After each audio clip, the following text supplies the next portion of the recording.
There is Joshua Fatsik. Thank you so much for joining us on Network Africa. All right. Thank you for having me. Here in Nigeria, 8 persons have been reported killed following multiple explosions in Maiduguri, the Borno state capital.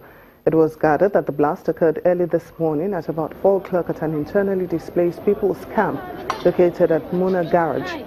According to the spokesman of the Emergency Management Agency, Sani Dati, the attacks were staged by 5 suicide bombers in 3 different locations, setting off an inferno which burned down many of the tents used by the IDPs. The first reportedly occurred in Muna Kumbori, where 2 persons were said to have died.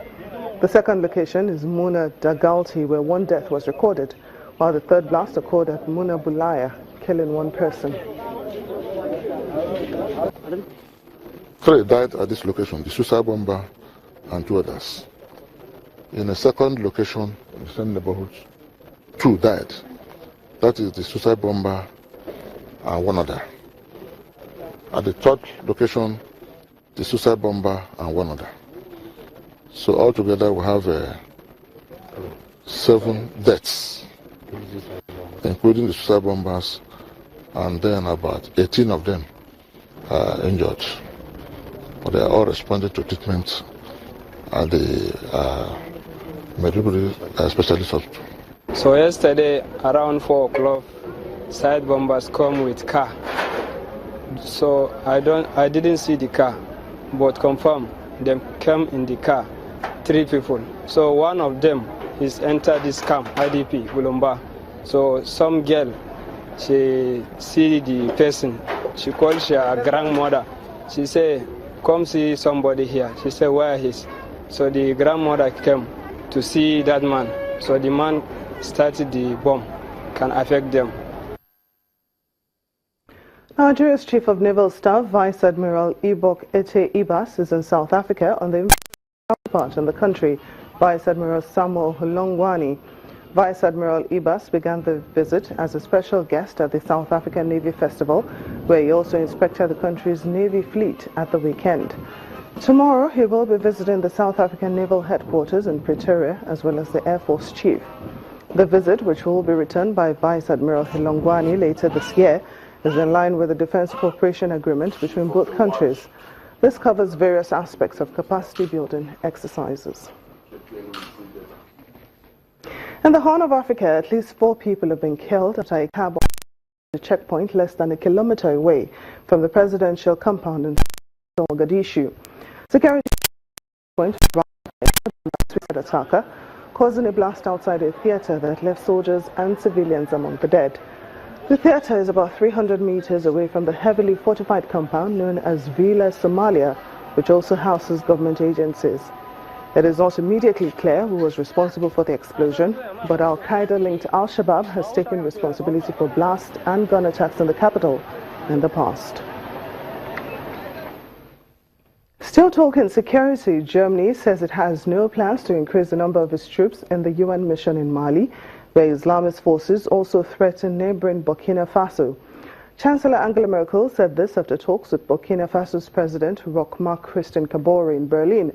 Ms. Merkel added that it is essential to prevent people in Africa from putting themselves at risk by crossing the Mediterranean at the hands of people smugglers.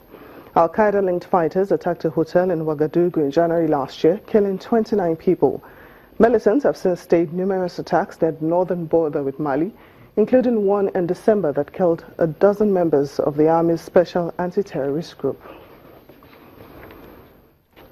Meanwhile, the German government has announced that it will deport 2 men born in the country, but whose parents are foreigners, the first such case in German history.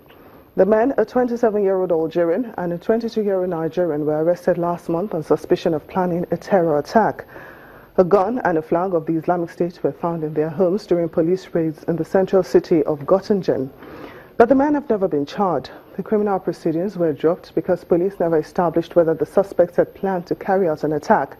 Police, however, say the 2 men are dangerous. Now, in other news, some 946 migrants have been safely brought to the port of Catania by a rescue ship after being rescued at sea from flimsy wooden and rubber dinghies. But that's not all. One pregnant woman gave birth to a baby girl called Mercy on board the rescue ship.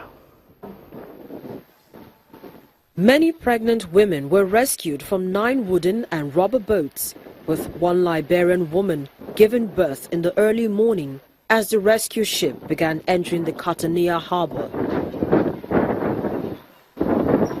The woman, who has a husband and child still in Libya waiting to make the crossing, called her baby girl Mercy.